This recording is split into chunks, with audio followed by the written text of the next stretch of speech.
Hey guys, today I'm going to be showing you how to make it's like a little fireball kind of thing in Photoshop.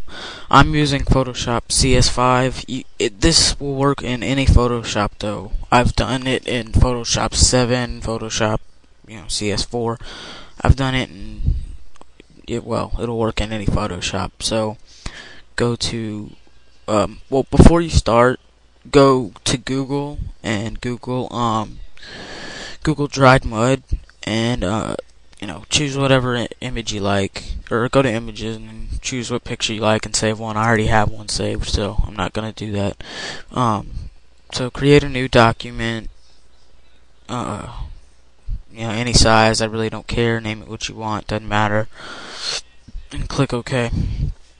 Now go to File and open your picture of the dried mud. Okay. When that opens, now you need to, or don't do that yet. Click Control A on your keyboard to select it, then Control C to copy. And go into your document, Control V to paste.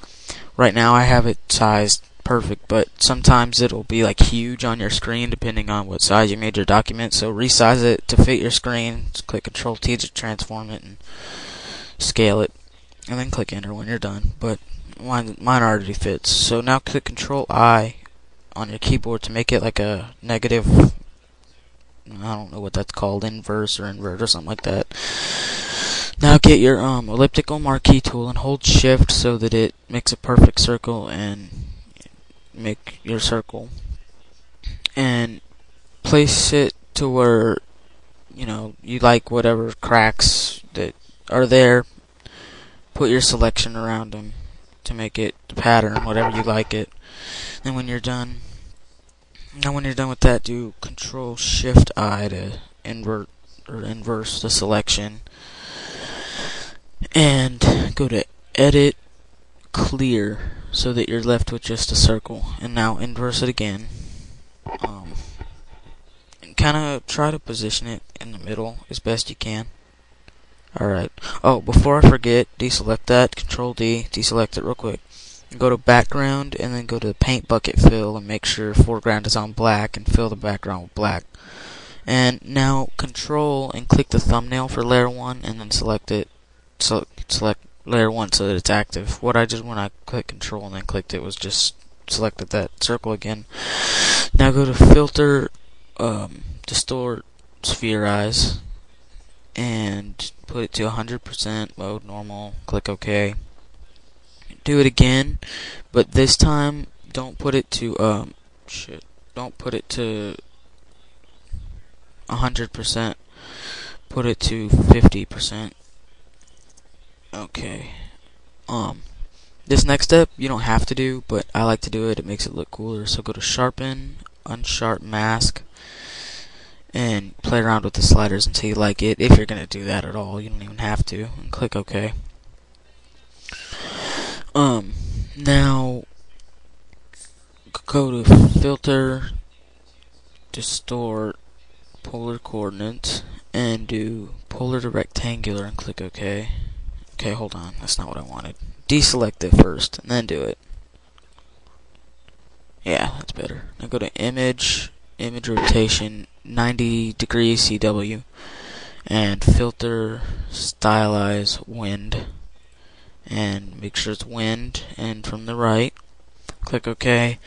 And that's not enough for me, so I like to do Control F to do it again. You can even do it again if you want. And actually, I think I'm going to do it as many times as you want. Now go to Image Rotation, 90 CCW, and Filter,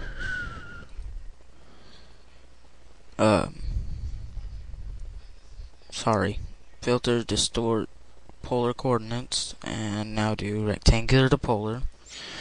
You're pretty much done. All you gotta do is add some color to it, so hit Control B. And you can really play around with these until you get what you like, but what I like to do is make sure midtones is ticked and put the first slider all the way to the right and the last one all the way to the left, and leave the middle one the same. Then go to shadows, do the same thing all the way to the right and all the way to the left. And now highlights, you don't have to do this, but highlights, and click OK, and then you're pretty much done. And if you wanted to, you can click the background layer and go to filter, noise, add noise, do about 10%, Gaussian, monochromatic, checked, click OK, and Control L. And if you move these to the right a little bit, it makes it to where there's not so much.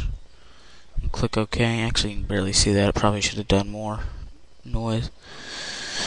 And well, you're pretty much done. You can do different colors of the fireball if you want. If you have any requests for tutorials, message me or leave a comment. Bye.